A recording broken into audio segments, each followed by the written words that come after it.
Thanks for downloading a 3CR podcast. 3CR is an independent community radio station based in Melbourne, Australia. We need your financial support to keep going. Go to www.3cr.org.au for more information and to donate online. Now stay tuned for your 3CR podcast. Slavery is back. Welcome to a place where private business profit from a captive labour force, yet pennies are spent on medical services to a population in which the Indigenous, the poor and the mentally ill are overrepresented. Where isolation, humiliation and degradation are facts of life. Welcome to prison. It depends who's telling the story, I suppose. The prisoners would have one view, the people who work in the prison system would have another, and I think it's up to people to decide where the truth is. Give government propaganda and the media spin doctors the flick. And check out Doin Time for news, views and tunes on prison issues from Guantanamo Bay to Christmas Island to prisons and detention centres everywhere. Every Monday at 4 p.m. on your community radio 3CR. We are still fired up and we're still talking about revolution. Hello and welcome to the Doin Time show. This is 3CR Community Radio, 855 AM on the dial, streaming live on www.3cr.org.au. This is Marisa and I'll be taking you through until 5 o'clock this evening. Today's broadcast is a special tribute to Uncle Jack Charles, First Nations elder and much-loved actor who passed away last Tuesday in a Melbourne hospital. A member of the stolen generation, Uncle was 4 months old when he was forcibly removed from his mother as part of the now infamous policies aimed at assimilating Aboriginal children into white families. Beloved actor, trailblazer, Indigenous theatre pioneer, activist and Aboriginal elder and musician, we will celebrate his work and legacy today. And a warning that this show contains audio images of Aboriginal people and Torres Strait Islander peoples that have died. I will bring you 2 interviews with Uncle Jack, and I'm just going to give you a little bit of background. The 2015 Victorian Senior of the Year was the focus of an episode of Who Do You Think You Are on SBS, which looked quite a lot at the fact that his father was identified, and this will be explored, and listeners are warned that you will hear the voice of an elder who has died, and the family has given permission for his image and voice to be heard. So, pretty soon we're going to be looking at 2 interviews, and both of them will really concentrate on a lot of the things that Uncle will talk about, his prison experiences, how that has shaped his acting and all the wonderful things that he's done, his advocacy work.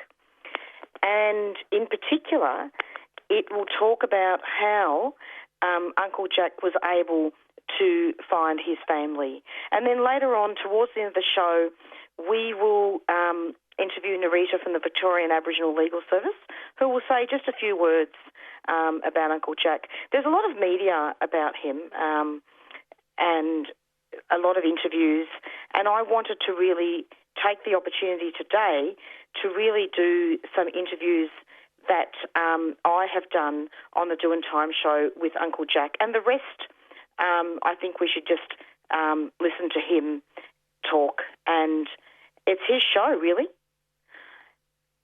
So we'll be doing the first interview shortly. You're listening to 855 AM. Hello, Uncle Jack. Welcome to the program. Thanks very much, Marisa. Good to be on 3CR and to be heard around the traps and especially in prisons. Absolutely, Uncle. And, you know, I'm so glad you've come on because my Braille computer has just chosen this time to reset, so I lost my script. So, so you've saved the day. So just listeners, I'll complete that intro after we've spoken to Uncle Jack. So tell us, Uncle, what's been going on? Tell us about the episode of Who Do You Think You Are? Who do you think you are? You know, many of us of the stolen gents never get to discover the full extent of that lost, hidden, denied heritage of ours.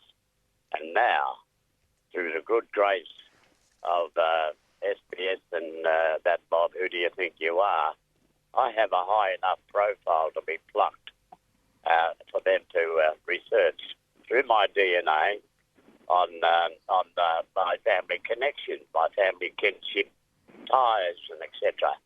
And especially my heritage, my connection to the mob in Tasmania through the Briggses and etc.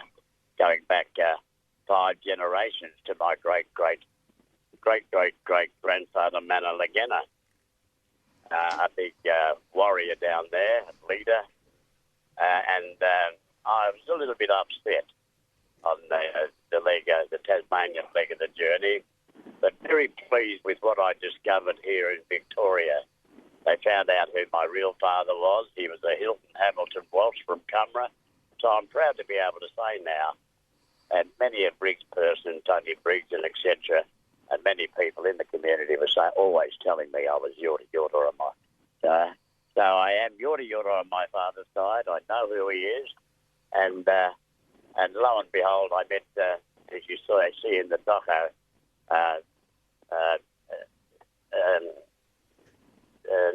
my brother, Grady Walsh, who works at the Victorian Aboriginal Health Service over in Epping, that unit there, and he's my brother. And I have another brother living in Ballarat and 2 sisters alive living up in Swan Hill. So I'll make a pilgrimage to those places and eventually get to meet them. But it is, I feel a large sense of completeness in my, of who I am, having been given unto me from Who Do You Think You Are, by heritage. Absolutely. So I stand a little bit taller than my present height at the moment. I'm only, a little bit 2 centimetres short of 5 foot, but I stand tall and prouder than ever now, knowing who I am. You know, Uncle Jack, I noticed such a wonderful power in you that night of the episode. It was you were just powerful. Do you know what I mean by that? By the word powerful? Yeah, I know what you're saying. People are saying we can't understand why you're not angry. Well, I am. I do have a profound sense of piss offness about Tasmania. What George Augustus Robinson, the bloke who wrote extensively about the history of the Tasmanian blacks and the way he treated Manna Legena, my 5 times great-grandfather and that, he was my grandfather Manna Legena's Judas Iscariot, I got to realise. So, and it's forced me to really, take the bull by the horns and seek an audience with the Tasmanian Premier and the Education Minister, also the Victorian Premier Daniel Andrews, while we're running hot with him, and the State Minister for Education to start taking Indigenous history seriously and to bleed it into our schools' curriculums. We need truth in history onto our state schools' curriculums, and I've always known that each state has got a unique story to tell, and it should be told. Absolutely, Uncle Jack. And one of the things that I found really inspiring on the episode as well was the way that you went to all the different countries, didn't you? Yes. So you went to the different lands of your heritage. Yeah. Tasmania, how's that, eh? Again, up to Cumra, speaking with Uncle Colin Walker, seeing my father's burial site, seeing Grady Walsh, my brother. He had a suitcase of Dad's, and on the time that we were talking on down there at the Fairfield Amphitheatre tea rooms, and that he had a suitcase of that. He said, I've got a suitcase of our dad's here, Jack. I'll open it up. And lo and behold, there were these beautifully carved emu eggs in there. Some are finished, some half finished. And he said, Dad did there. Here's a knife similar to the one he used, and etc. And listen, I'll open my computer, Jack. I've got him here, our dad. Yeah. There he was, talking, and he speaks ever so well. He reminded me of Jimmy Little, the way he spoke, and then he sang too, and he definitely reminded me of Jimmy Little and my early days of trying to make it into music, before I got into theatre. And so, and he was well dressed in a white piece suit, standing in front of a riverboat on the Murray there, on Cumbregunga. And I said, well, geez, that's incredible. I get my sense of good wear, good mocha, good wearing good clothes from my father. I do remember many a policeman down at Paran Police Station was saying I was one of their best dressed cat burglars they've ever encountered. That's pretty amazing. Yeah. I'm just so happy for you, Uncle, that you were able to find your family. And there's nothing like it. And there's so many people in our prisons and youth detention centres that have very little inkling of the full extent of their heritage, and etc. So, and I believe that's a missing element that could be viewed, and for them to seek solace and begin to take a closer look at themselves, who they are, and where they come from. Absolutely. I think it's a blessing to know exactly the big story of who idiot that you are. Yeah. And listeners also need to know, and I'm not sure if we've got enough time to talk about this in detail, but that Uncle Jack appeared as a central character in the documentary Bastardry. And I remember seeing that and then writing a book, and you've penned music and you've done TED Talks and advocacy. And it's just, words can't describe, Uncle, the respect I've got for you. Zooming in during the COVID period into the youth detention centres, but also adult prisons has been a blessing too. We did have a win with Daniel Andrews' government. Some years ago, I gave evidence at a series of inquiries with the Wodonga mob in the city, going into Parliament, giving evidence as to the reason why we believe that certain criminal records could be expunged within the space of 3, 5 and 10 years, and for some individuals even 3 months. We know that there are some crimes that can't be forgiven, but nonetheless, it was read in the lower house before I got into rehearsals for a production that I was due to do. I was contracted to do with Ilbitry Theatre and a theatre from Auckland, Mari Theatre. And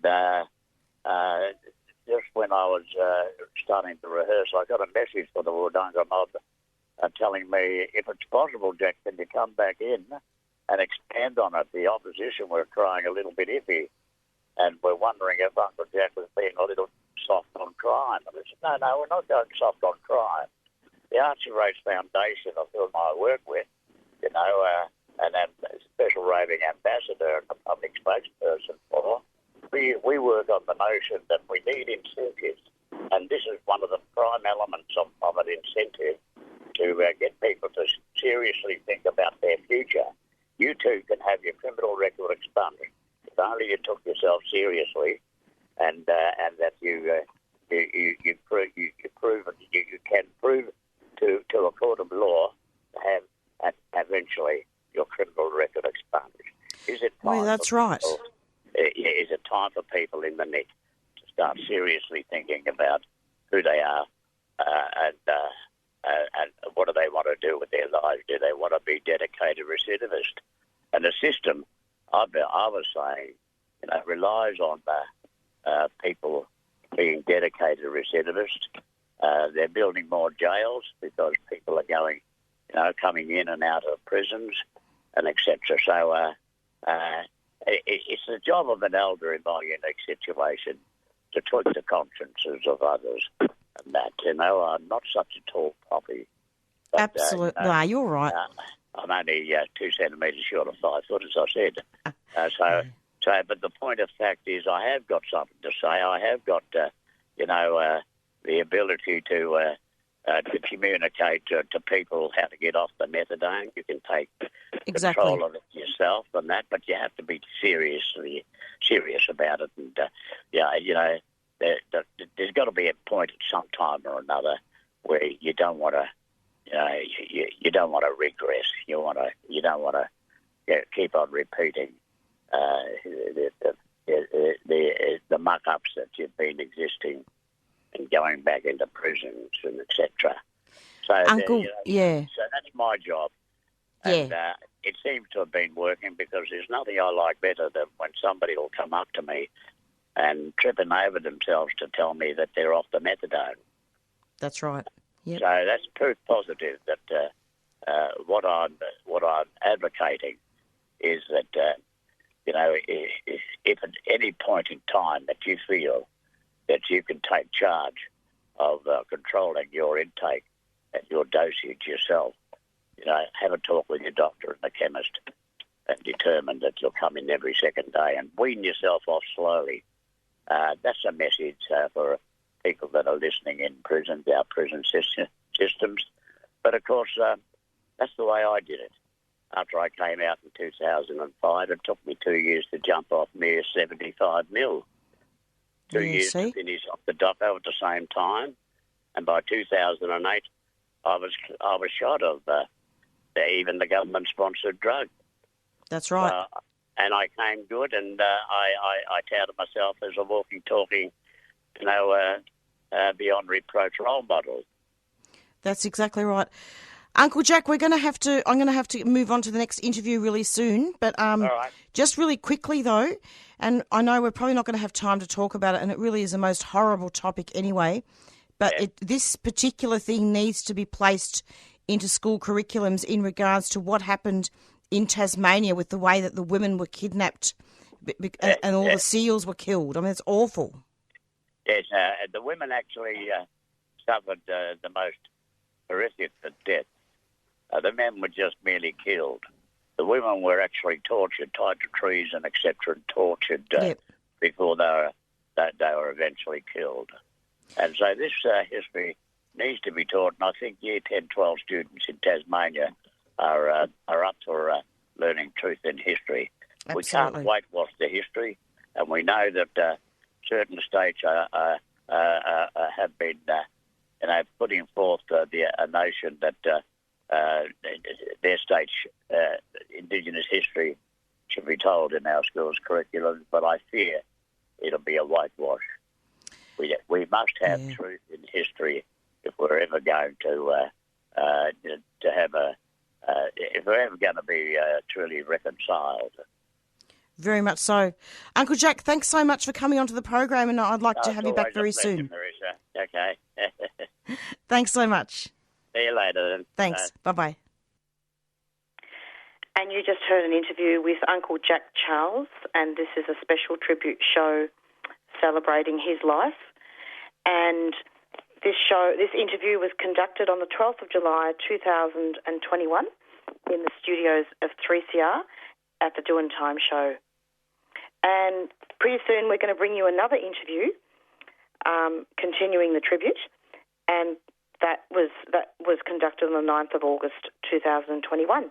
But before we bring you that interview, we're going to be playing a couple of announcements. The single most important film on the Aboriginal political struggle in the last 50 years. Ningla Anar is the inside story of the Aboriginal Tent Embassy, a gripping first-hand account of an iconic protest action and the young radicals who took control and demanded justice.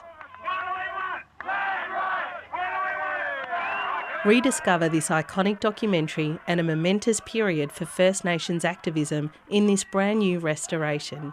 Screening Cinema Nova, Carlton, from Friday the 30th of September to Sunday the 2nd of October. A 3CR supporter. No crime, no time. Fix Victoria's bail laws now. Prisons are bursting at the seams with poor people. ISJA Melbourne is calling on the Victorian Government to release unsentenced people on remand from Victorian prisons. First Nations people are 3% of the population, yet represent 29% of the general prison population. 89% of First Nations women entering prison are unsentenced, ISJA Melbourne is asking you to sign the No Crime, No Time petition, which can be found on ISJA Melbourne's Facebook page. Indigenous Social Justice Association Melbourne is a 3CR supporter. Abolish the Monarchy Rally. Thursday, 22nd of September at 1:30pm. Assembling at Birrarung Ma, opposite the Arts Centre, and then marching through the city. Abolish the monarchy, return stolen land, stop Aboriginal deaths in custody. Black mother at her doorstep. Impale a brother on a tall fence. Another brother shakes till he got no life left. Organised by the Warriors of the Aboriginal Resistance and Community, a 3CR supporter.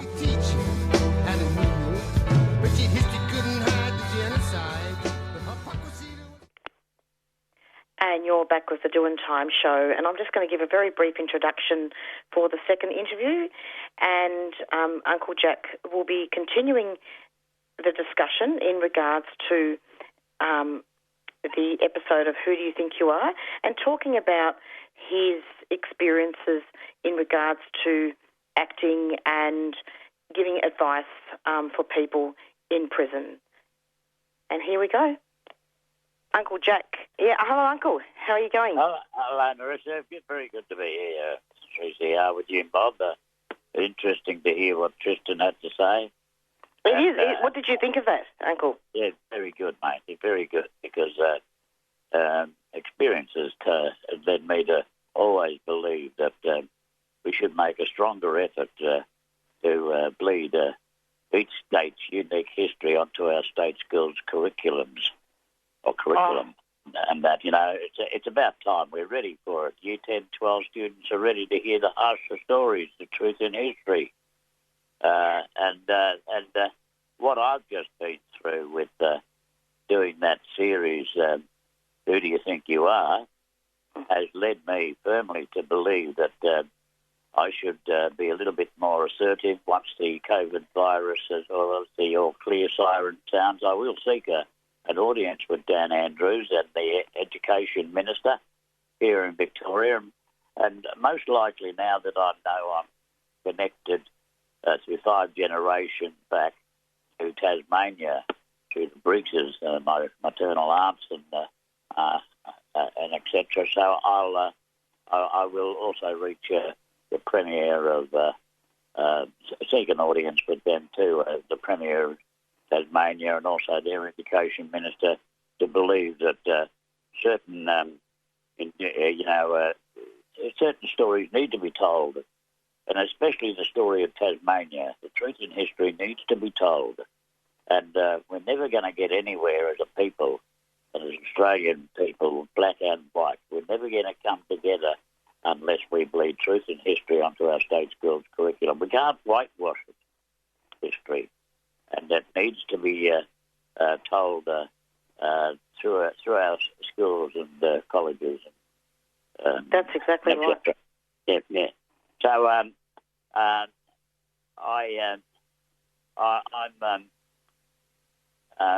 a little bit iffy about ScoMo's Closing the Gap initiative and all that money and etc. I believe those people up the top end, those kids, are very much deserving of a financial support, etc. And I hope it does reach them. I noticed that our own government, some time ago, have Dan Andrews openly admitted that the stolen generations in and of itself was a form of genocide. So he would have a redress scheme and etc. But the likes of myself as a stolen person, Kutcha Redwoods and others that I've known, are never going to be able to see any not a red cent of that money. It's going to organisations that don't really favour us. They haven't reached us. And I don't know, maybe I should be assertive and reach out to them and saying, listen, I want a chop out. I want a computer for my little office at the Collingwood Yards there, so I can start writing some certain monologues and etc. So I believe that that the money that does come forth needs to be directed towards the survivors of the stolen generations and their progeny, but especially those of us that are living, that are seeking to gain an understanding with the mob who's gotten the money from the government, the state government, to house or whatever they're going to do with the members of the stolen generations. I've never seen any success so far with the mob that they've given the money to. I won't mention names or anything of the organisations or the people involved, etc. It's just that it's wishy-washy, and now that we have a treaty of sorts with the Dan Andrews government, and we have a process where members of the stolen are invited to go into Parliament to give evidence about their traumatisations and etc., their experiences. I've only just been recently re-traumatised with that show, Who Do You Think You Are? Yeah. Discovering what happened to Mananagana and my 5 times great-grandfather and my 4 times great-grandmother, Warrior Tamortiana, and that who was latched onto by John Briggs. So that's where the Briggs name comes from, through Tasmania, etc. So I have been re-traumatised. I've had sleepless nights. I'm lucky that I have theatre, that I have Zoom, and I'm often asked and called upon, even during the lockdown, to do something via Zoom, to get picked up by a black hire car and delivered to some studio to record some narrative for some purpose, and etc. So I'm keeping busy that way.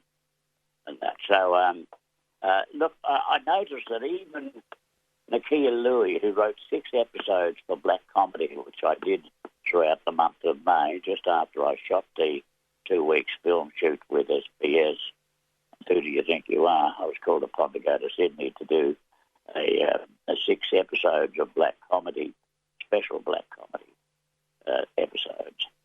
One story, it's called Preppers, and it's a send-up of that American Doomsday Preppers show. I run an Aboriginal Doomsday Preppers camp in the bush. But anyway, Nakia Louie had also written something that's very important. One little episode, I wanted the guys, my men, the Preppers, to build me a trench so that I could air condition the bunker.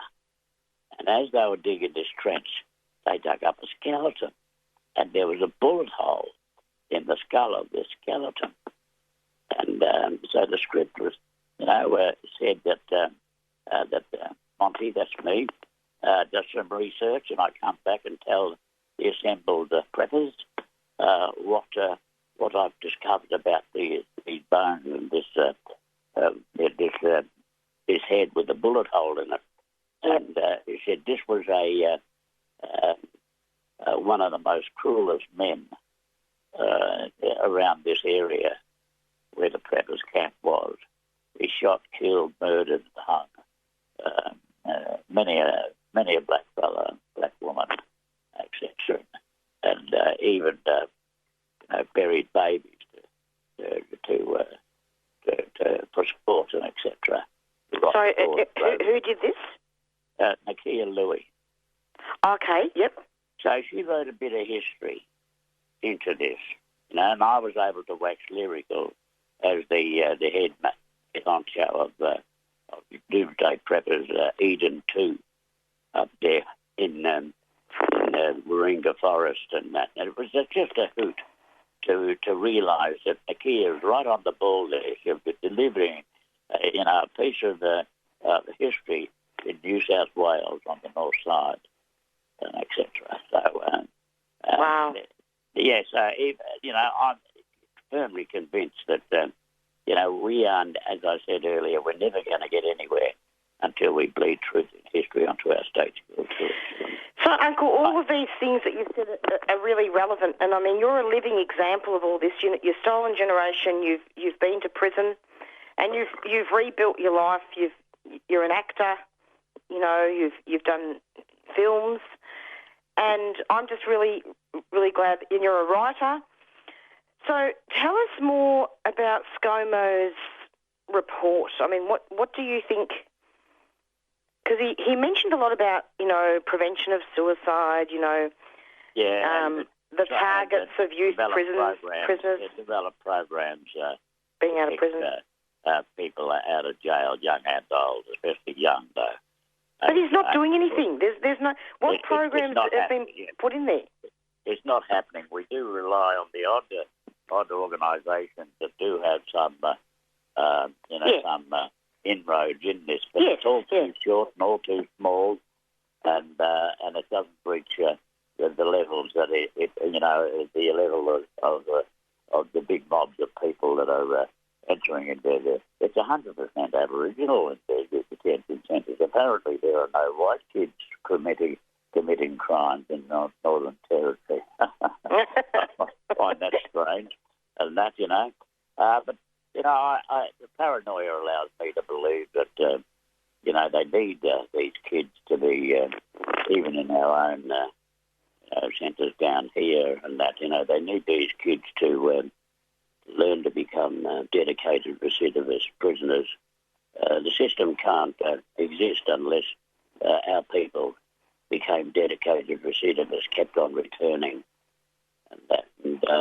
So it's up to, myself and Archie Roach, the Archie Roach Foundation, and others around the state of Victoria to do something positive for our two youth detention centres down here. What would you say to Daniel Andrews if you got an audience with him, Uncle? I would ask him where does he think he is in regards to changing the record, releasing those that are under 14 out of we got kids in there 10 years old and up. It's just not right that 10-year-olds should be jailed, etc. And so I believe that elders need to go to the high people in Parliament, and especially the top people like Dan Andrews, and ask them or give them some hint, or give them some of what we'd like to happen, and that we'd like that more people should be allowed to shouldn't be locked up, or especially the women. A lot of women going in there for unpaid fines. This is ridiculous, etc. But there's still too many young ones in our youth detention centres. I've been zooming in occasionally. Lucky we have Indigenous teachers in Malmesbury and etc. I've zoomed into them and etc. But I'm not confident about the level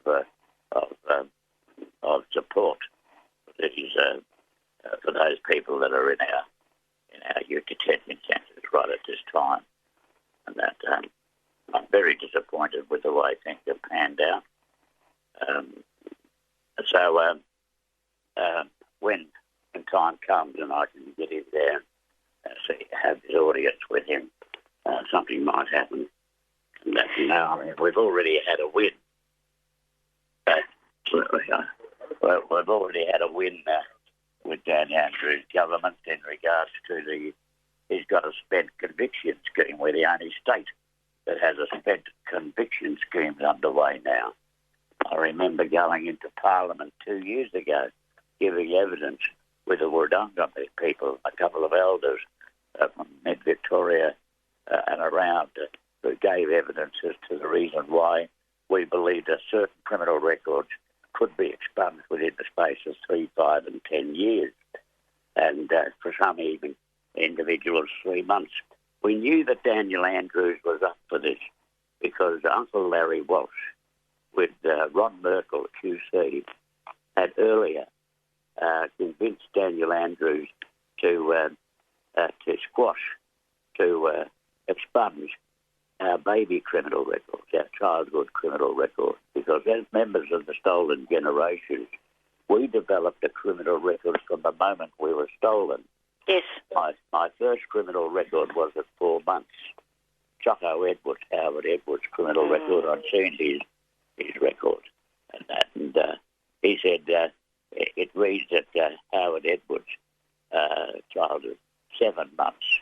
Offence, child in need of care and attention. That was the offence.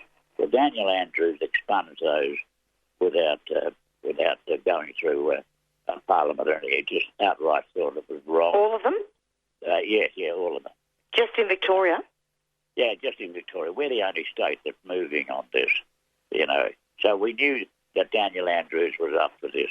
So I was there for the reading in the lower house after I gave evidence, and then I had to go away and do a show, that Black Ties production, collaborating with Ilbidgery Theatre and a theatre from Maori Theatre from Auckland. And when I got back 2 years ago in March, just before the national lockdown, the borders closed, Fitzroy Free Legal Service, Megan Fitzgerald rang and said, "Uncle, you've had a win. Congratulations." And I said, "What?" Well, Daniel Andrews put his own bill into the upper chamber, and he's legislated his own spent conviction schemes. So we have a spent conviction scheme here in Victoria. So immediately I zoomed into Barwon and told the fellows down there that there is a light at the end of the tunnel. Fellows, you could have your criminal record entirely expunged after a certain period of time. Depends on your crime, and you can, you can live a normal life like anybody else. Absolutely. It wouldn't do to have a criminal record the rest of your life, you know. And you'll be able to find work, and you'll be able to say that, well, it wouldn't be a beautiful lie if you say you haven't got a criminal record once it's been expunged. You don't have to admit to it. So I can't really do it myself because I've been living off my criminal record all these years. I'm just really happy. I'm just really happy that, you know, that's actually a win. Sorry about that. I actually had to, as I was talking to you, I actually put a mask on because someone was actually dropping something off at the door. This damn coronavirus thing. It's you can't even talk to people anymore. Except on the phone. Anyway. I just come back from the health service and they gave me my stacked deck saying that I've had all my flu shots and that's all right. Now, Uncle, sorry to interrupt you there because we're nearly finished now with the show. I just wanted to also say, aren't you really concerned about, you know, all the people that are homeless and not having anywhere to stay, especially during the pandemic? Yeah. Oh, you're always. Oh, yeah. No, I'm worried about those. I think about them. I think about people coming out of jail. Awful. They have time where they don't have to give an address, and that. On parole, they have to give an address. There's many people leaving our institutions and coming back into homelessness. Absolutely. So we need, I'm a firm believer in developing, spending money on community hubs again. And these community hubs need to be 24/7 measures. We need beds, we need showers, we need large washing machines, and we also need cottages. We need a large building, etc. And I've been trying to convince Yarra Council to take me serious about this and give me a building. whereupon once I get a building, I believe that I could get a lot of support locally. Absolutely. And from people who would donate of their time to set up, cottage industries in the building and etc. We go and see white goods to get the proper large washing machines that we'd need to have and etc. This is the way you go about it. You ask the business people. Grassroots stuff. Eh? Grassroots, not all these empty promises and apologies. Yeah. And then the money not reaching the people. Yeah, and the Jacks, even the police would believe that this would be a great initiative. I believe, I strongly believe that they would rather be dropping off their clients, as it were, to the centre. The Centre for Indigenous Excellence in Collingwood, Fitzroy, you might say, 24/7 measure. There'd be a nurse on station. There'd be security of our own. That's right. Uncle, just one last thing. Sorry, because we've got to finish soon. But if you've been re-traumatised, I hope you're keeping busy. I am keeping busy. You know that you're able to talk to people about things. Oh yes, I have spoken to people, and they're always ringing me up and checking out how I am and etc.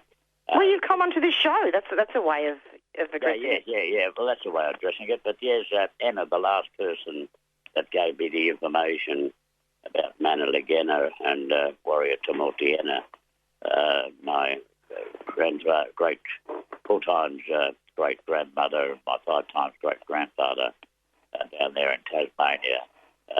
She knew that this had impacted, so she rings occasionally, Emma.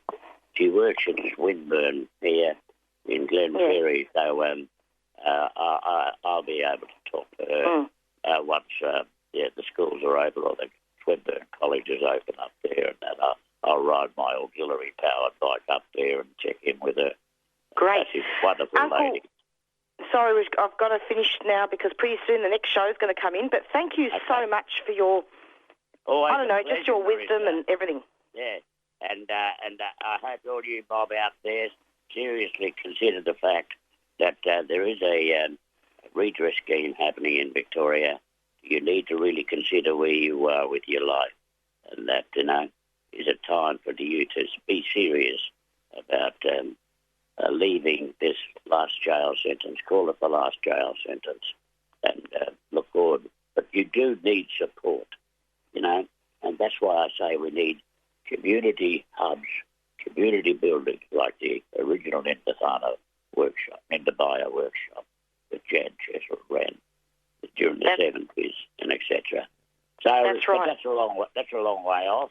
But I believe that this is one of the initiatives that I'll be talking to Daniel Andrews about. Good. Also.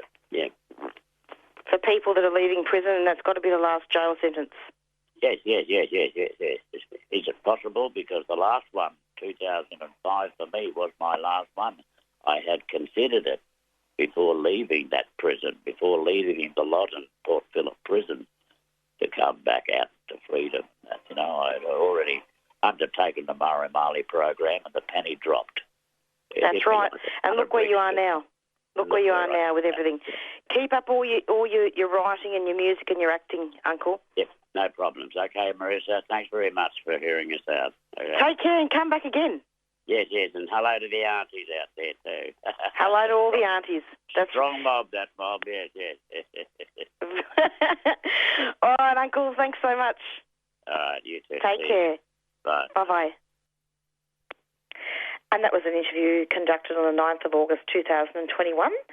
And we will be continuing with the show of Uncle Jack, the tribute, and we're going to be having a song and then on to Narita.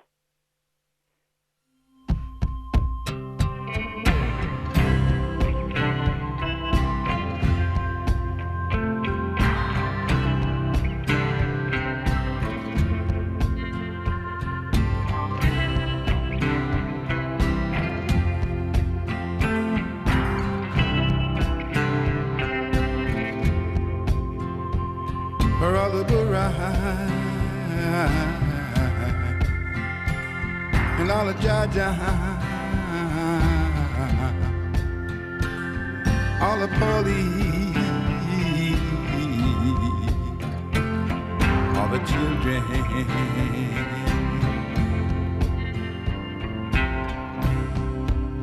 Life is a precious thing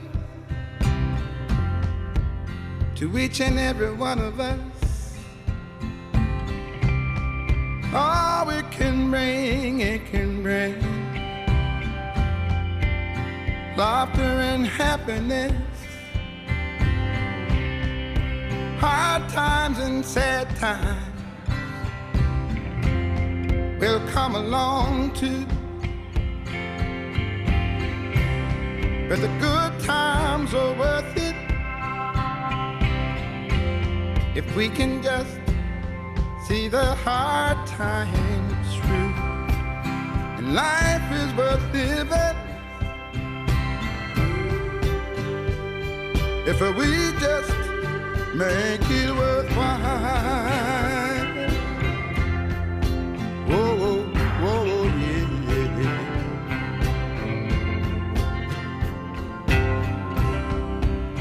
Children are special, how they trust us completely. Yeah. They hope that we share care for them, 'cause they smile so sweetly.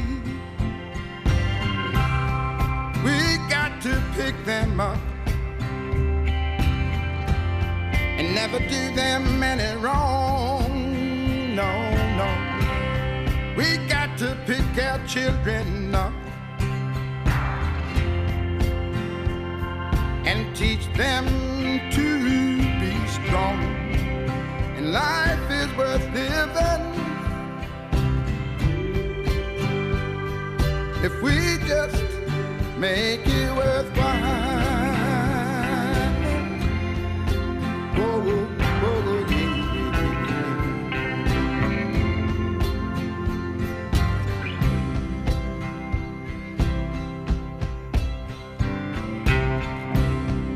And people got problems. Yeah, my people do. Children got trouble, and my sisters too. Poor and the homeless can't keep warm in this cold weather, but I know we can make it. We can just make it together. Life is worth living if we just make it worthwhile. Whoa, whoa, yeah. For all the poor and all the Jaja, and all the police, all the children, all the children.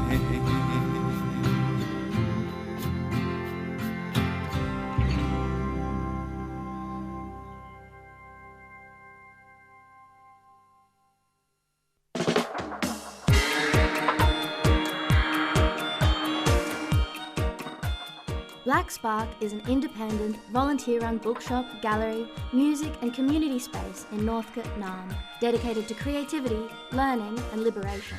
Black Spark is a space for the entire community, free of charge, hosting art, music and literary events. To keep Black Spark free, open and accessible to everybody, we need your help. We are calling for your support for our rent fundraiser to keep our doors open into the coming years. With your support, we can continue to host book and exhibition launches, art auctions, fundraisers, music gigs and facilitate opportunities and growth for emerging artists and grassroots communities. For more information, visit Keep Black Spark Alight on chuffed.com or check out Black Spark on all the socials. Keep Black Spark Alight! A 3CR supporter.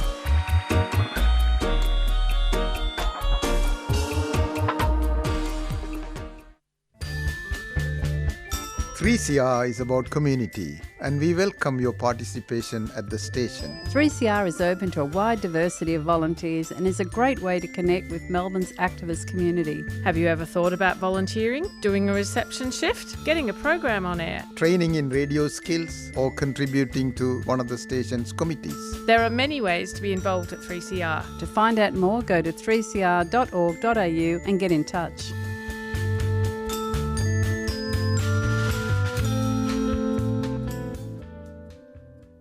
Hi, we're the Marindas and you're listening to 3CR Community Radio 855 AM.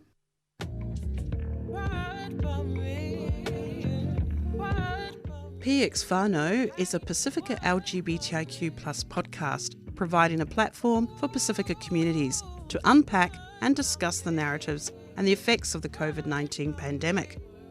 Presented by Pacific X, a collective that celebrates Pacific Island LGBTIQA+ communities and meaningful connections that honours cultural and gender identities.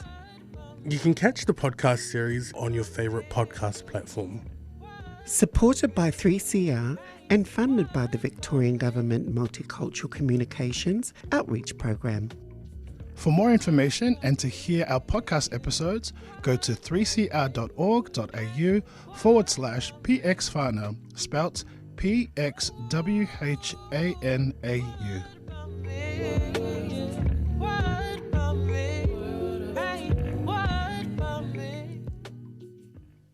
And you're back with the Doin Time show.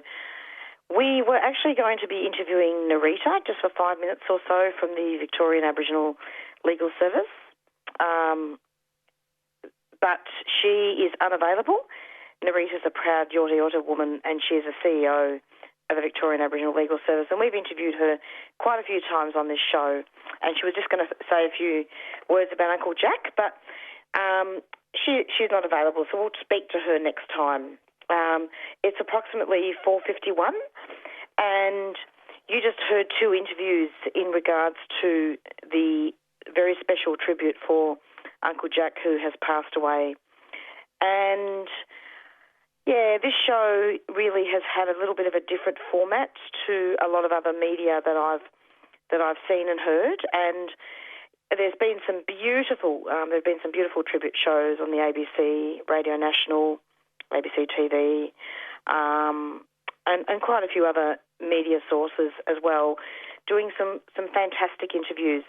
But I thought, as I said at the beginning, that I would, really have a look at Uncle's work and do that through some interviews that I've conducted on the show.